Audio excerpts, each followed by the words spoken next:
When you're working on growing an organic audience for your website, SEO is a big deal. And when you sit down and create some goals for yourself and your business, you'll want to include some goals for SEO. But what does that mean? What should you focus on? Here is how to set goals for SEO. And now it's time for some more DIY SEO tips with Jennifer Regina. I'm going to start by making this really clear. To set goals for SEO, don't focus on reaching a target for any particular metric. Instead, set a goal for yourself that you are in complete control as to whether or not it gets completed. Don't get me wrong, metrics are important, and it's important to measure results. But first, let's create an SEO goal for you. The most common SEO goal is going to be content related. To be successful with SEO, you need content. You need web pages that are worth ranking. So decide what type of content you're going to build out. How often are you going to post? Weekly, bi-weekly, monthly? This will be your primary SEO goal. Create a goal for how often you will publish new high-quality content on your website so you have pages worth ranking in search engines. If you focus on creating consistent content, the numbers will improve. You can instead set a goal of improving metrics by a certain amount, but this seems backwards. How will you improve those metrics? Instead, create your goals based on the action that you will take to improve your metrics, and any improvement you see will only further motivate you to keep improving your website. So don't only focus on improving SEO.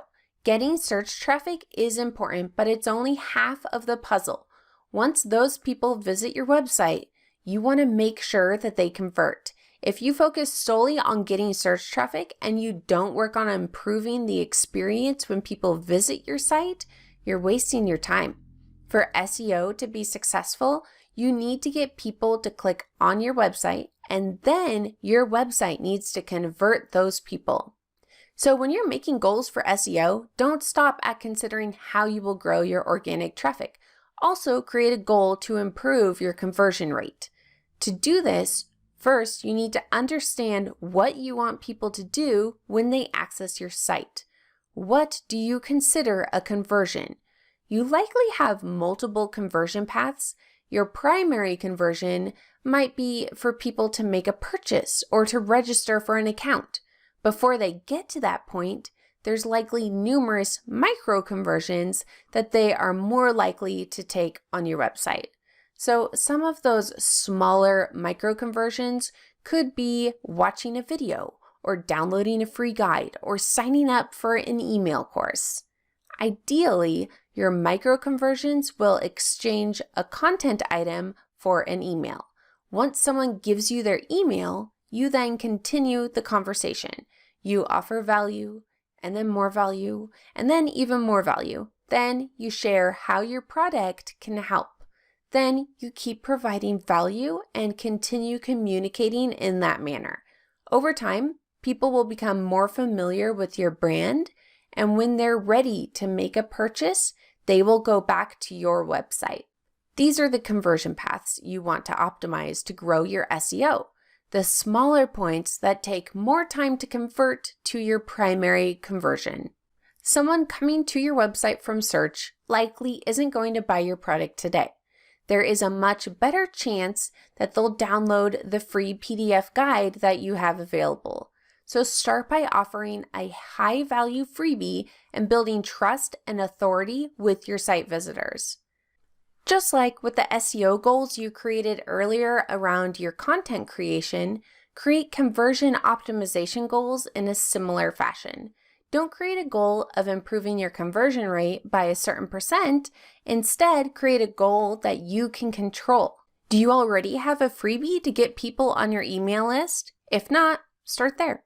Create a goal to make a conversion path with no barriers to start building trust and authority. If you do already have a freebie, how can it be improved? Is it noticeable on your website?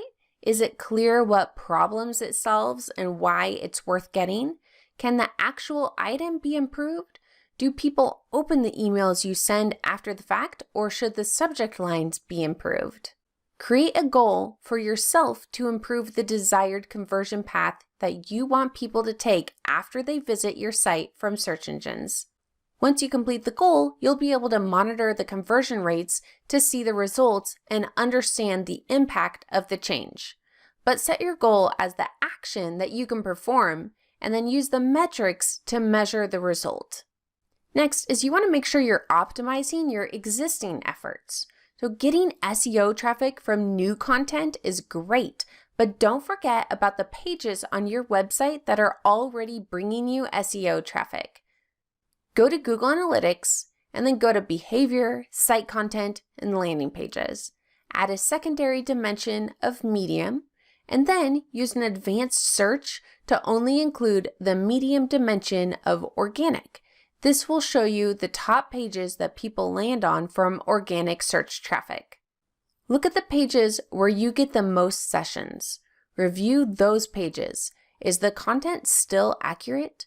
Could you add any charts, images, or videos to improve the content on the page? Are there any free templates or guides that you should offer on that page in exchange for an email address?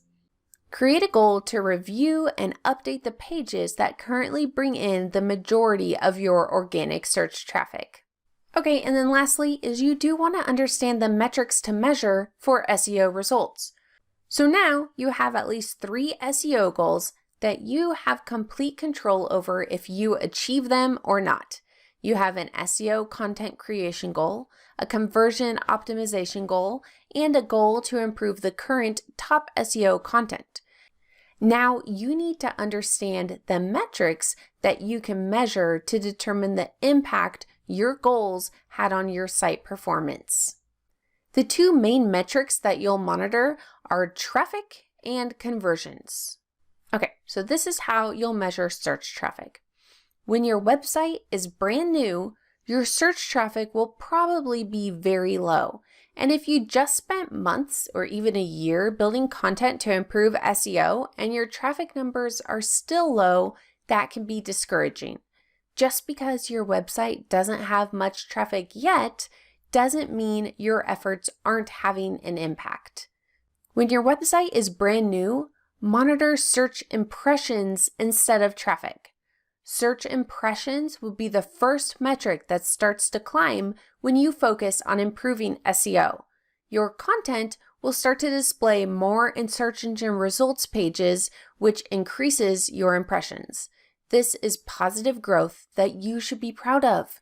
Keep going down that path, and this will eventually turn into clicks and website visits. To monitor your search impressions, go to the Google Search Console. Under Performance, click on Search Results. This will show you both the total number of impressions and the total clicks. Though clicks will always be much lower than impressions, this will show you if you're trending up or down. So start by monitoring these impressions when your visitor count is too low to notice an impact. Once you consistently post content, this will change and your website traffic will increase. The time it takes to start getting search traffic will vary depending on how competitive the industry is and how often you update your website. It could take months or it could take years. To view the amount of traffic you get from organic search on your website, go to Google Analytics. Navigate to Acquisition, All Traffic, Source/Medium. You'll want to look for your organic traffic sources. So this will be likely listed as Google/organic and Bing/organic. You can view the number of sessions to see how much traffic your site is receiving from search engines. Compare the date range to the previous year to see how your efforts have improved. Okay, and then let's talk about some metrics that you can measure for SEO conversions. So lastly is you're going to want to measure your conversions. In the same Google Analytics report that you just looked at to view traffic, acquisition, all traffic, source/medium, you'll see on the right-hand side, there are conversion columns. You can use the drop-down at the top of the conversion columns to select the conversion point that you want to measure. So this can be e-commerce related or any of the goals that you have set up. This will allow you to view the conversion rate and number of completed conversions by the acquisition source, such as Google organic search traffic. Sometimes organic search traffic can play a role in the conversion path, even though it wasn't the last piece. For example, someone can find your site using organic search, then they start following you on social media. They eventually convert based on a social media ad, which gets the credit for the conversion. However, organic search did play a role in the beginning of the process. You can view this information under the multi-channel funnels report.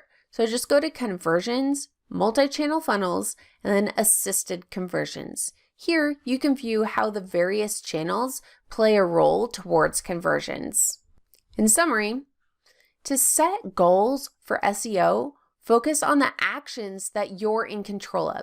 Set your goals based on what you will get done. Then make sure you know the metrics that you can measure to determine the results of your work.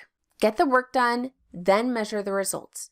SEO is a long-term game. Success doesn't happen overnight, so stay consistent and be proud of any wins that you see. What SEO goals have you set for yourself? Share them with us in the comments. Thanks for listening, and if you enjoyed this, please subscribe. This episode was brought to you by ClearPath Online, a DIY SEO tool for your website.